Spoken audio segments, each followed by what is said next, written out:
ಹರೇ ಶ್ರೀಕೃಷ್ಣ. ಶ್ರೀಮದ್ ಭಗವದ್ಗೀತೆ ಅಧ್ಯಾಯ 2 ಶ್ಲೋಕ 40. ನೇಹಾಭಿಕ್ರಮನಾಶೋಸ್ತಿ ಪ್ರತ್ಯವಾಯೋ ನ ವಿದ್ಯತೆ ಸ್ವಲ್ಪಮಪ್ಯಸ್ಯ ಧರ್ಮಸ್ಯ ತ್ರಾಯತೆ ಮಹತೋ ಭಯಾತ್. ಈ ಶ್ಲೋಕದ ಭಾವಾರ್ಥ: ಈ ನಿಷ್ಕಾಮ ಕರ್ಮಯೋಗದಲ್ಲಿ ಪ್ರಾರಂಭ ಅಂದರೆ ಬೀಜಕ್ಕೆ ಅಳಿವಿಲ್ಲ, ಸೀಮಿತ ಫಲರೂಪವಾದ ದೋಷವಿಲ್ಲ. ಆದ್ದರಿಂದ ಈ ನಿಷ್ಕಾಮ ಕರ್ಮದ ದೆಸೆಯಿಂದ, ಅರ್ಥಾತ್ ಈ ಕರ್ಮದಿಂದ ಸಂಪಾದಿಸಿದ ಅಲ್ಪ ಮಾತ್ರ ಧರ್ಮವು ಸಹ ಜನ್ಮ ಮರಣ ರೂಪವಾದ ಮಹದ್ಭಯದಿಂದ ಪಾರು ಮಾಡುವುದು.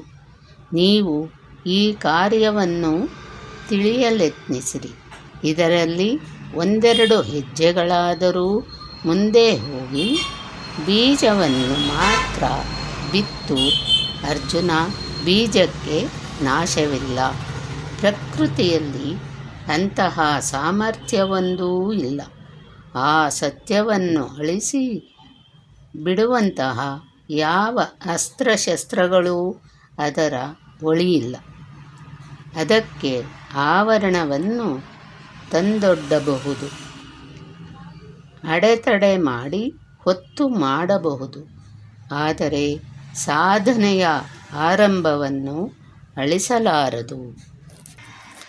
ಕರ್ಮದ ಈ ಬೀಜಾರೋಪಣೆಯು ಅನೇಕಾನೇಕ ಜನ್ಮಗಳ ನಂತರ ನಿಮ್ಮನ್ನು ಪರಮಧಾಮವಿದ್ದಲ್ಲಿಗೆ ತಂದು ನಿಲ್ಲಿಸುವುದು, ಪರಮಗತಿಯನ್ನೇ ಮುಟ್ಟಿಸುವುದು.